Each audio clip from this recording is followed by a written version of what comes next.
So I'm Anders Gronstedt. I'm president of the Gronstedt Group. I'm a former public relations and communication professor at the University of Colorado. And I have two chapters in the handbook. One is on research. And it's a basic research chapter that talks about the importance of a research-driven approach to integrated communication. It's an outside-in approach, if you want, where the PR and corporate communication profession traditionally have had a tradition of starting off with a particular message with a particular audience without really being research-driven in the planning phase. And the approach that Clark and I outline in the chapter, it's co-authored by Clark Haywood and myself, is one of outside-in, of starting with identifying who the key stakeholders are, what the key needs are, setting a clear behavioral goal, what you want to accomplish, and that drive the design of the communication program, and then monitor the success of the communication program based on the goals that you set at the outset, and forming a continuous loop of research, of communicating and monitoring and improving the communication programs. And as part of the chapter, we contrast the different research methods. And a lot is said in other research chapters about the difference between quantitative and qualitative approaches. In our minds, the difference isn't really between quantitative and qualitative, but more between discovery-based methods and verification-based methods. And both have an important place. A lot of times the discovery-based, the more qualitative approaches tend to get short-shifted because they're based on a smaller number of samples, and they're considered sometimes by researchers to be fluffy stuff, things that can't be replicated and aren't as reliable as the hard-nosed surveys with several thousands of survey participants. But of course, both have an important role, and particularly at early stages of the planning process, you do need to take a discovery-based approach to research.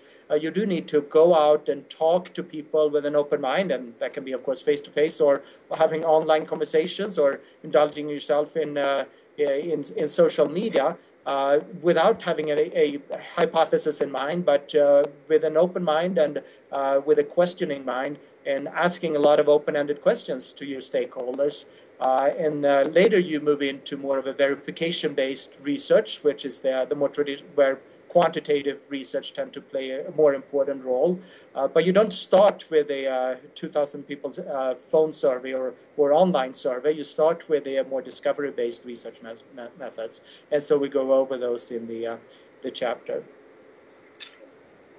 My second chapter in the book is about a topic that I've been very active in the last several years, which is about virtual worlds, 3D immersive virtual world experiences.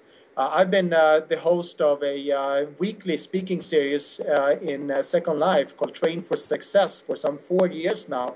We draw between 40 and 50 communication and learning professionals every week to the 3D virtual world of Second Life, and we're also drawing on other platforms. We're using Avaya's Web Alive once a month now for our weekly meetings. And we've been helping clients ranging from the industrial companies like Schneider Electric to the city of New York, planning for emergency responses in the case of city of New York in the 3D virtual worlds. We've been doing a lot of sales, things like sales training, holding meetings in these 3D virtual worlds. And for those of you that haven't experienced it, it's if you imagine your Wii game, for instance. Most people have played a Wii game. Those are, of course, much more cartoonish typically, but how you are an avatar in a 3D space, and you control that avatar, and it could be a tennis player in the case of a Wii or something, a bowling player, and you probably experienced how after a few minutes you become the avatar. You really feel like you're in this 3D space, and you're interacting with other people as avatars. Well, the 3D virtual worlds work in similar ways. You are an avatar. It's your alter ego, if you want, and you speak via headset to other people, and you can hear other people from the direction that their avatars are standing. So it's a visual impression and audio in 3D. And it's a much more immersive experience than the god-awful webinars that we spend so much, many hours a day on, those flat 2D experiences where we see a parade of PowerPoints going by. This is, if you want, the difference of standing outside a house and looking through the window. That's kind of like joining your typical WebEx or Adobe Connect session versus going into the house and actually being together with other people. You have this sensation of going to a place, interacting with other people. So people don't multitask and check their email during the meeting. They're completely engaged. And you can do a lot of things in this virtual world. You can hold meetings.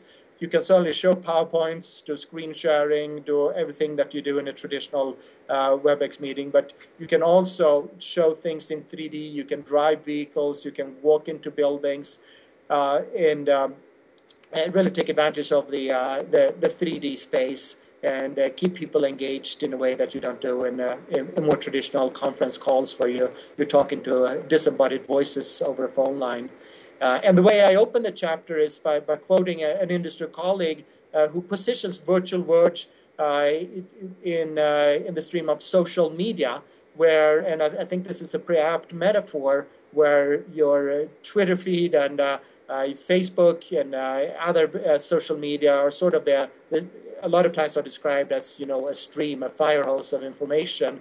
And the virtual world is you can think of it as an island in the stream of social media, an island where you can take some time, where you can interact with people, get together more in depth in a way that's actually very close to a live meeting. So they all obviously complement each other in great ways. Social media is more asynchronous, more time-shifted way of interacting with thousands of people. Virtual world meetings are real-time meetings with usually smaller groups of people, maybe 10, 20, 30, up to 50 or 60 people that you can interact with in real time and kind of go to a place together and interact with each other.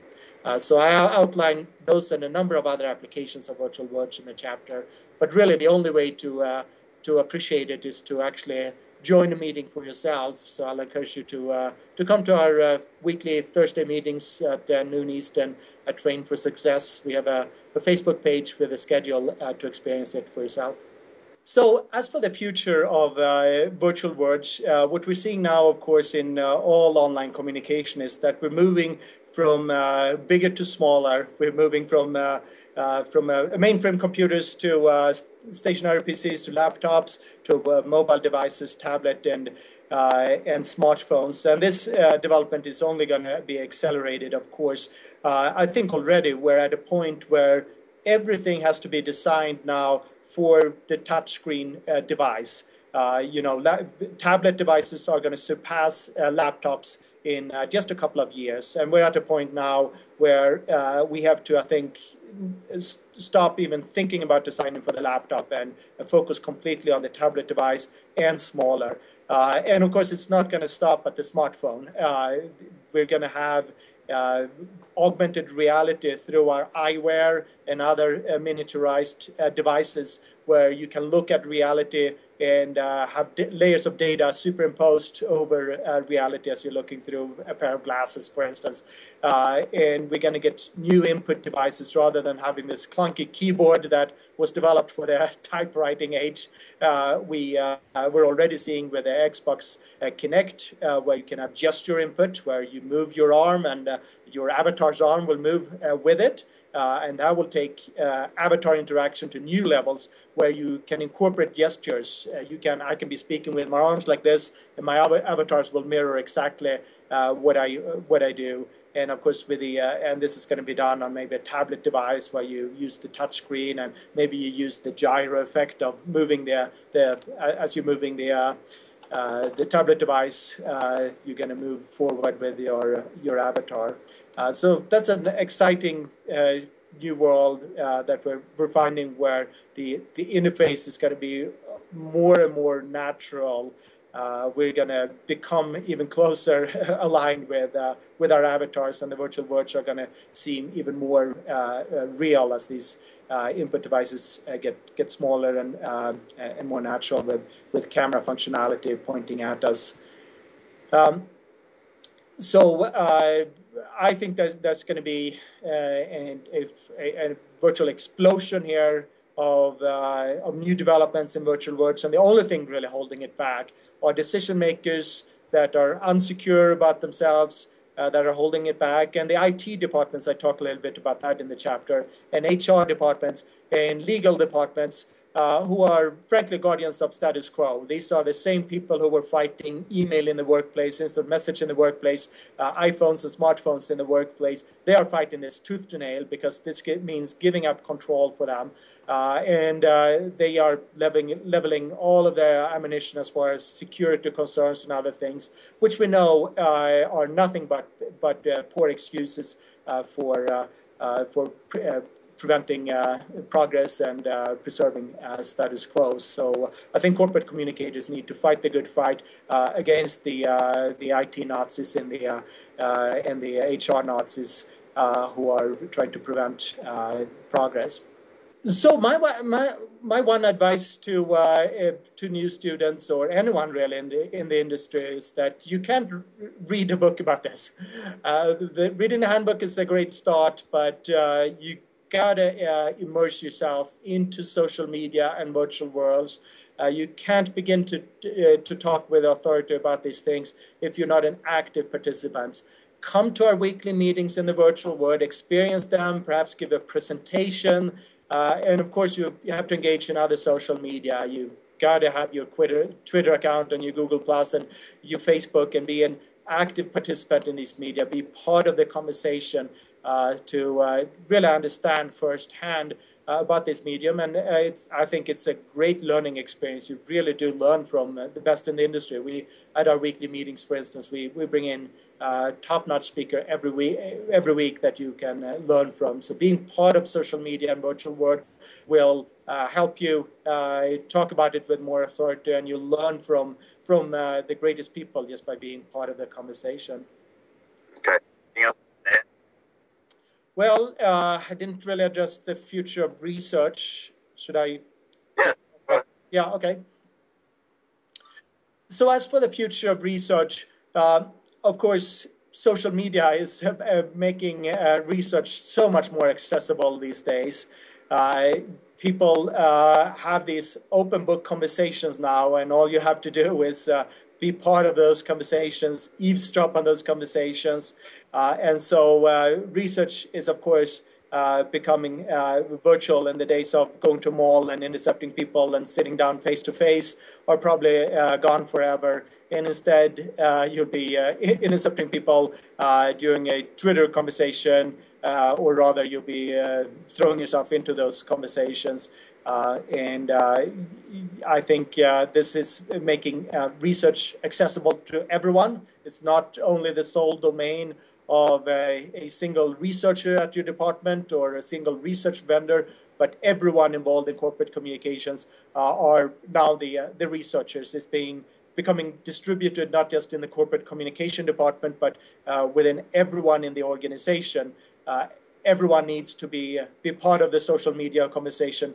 They need to be listening as well as talking, and there needs to be a mechanism for people to report what they're learning back into the corporate communication department. And the role of the researcher is much less about actually doing all the research and delivering the big binders with findings, but instead to coordinate the work of everyone in the organization who are out there listening to conversations and being able to glean insights from what everyone in the organization is learning, and turning those insights into actionable recommendations.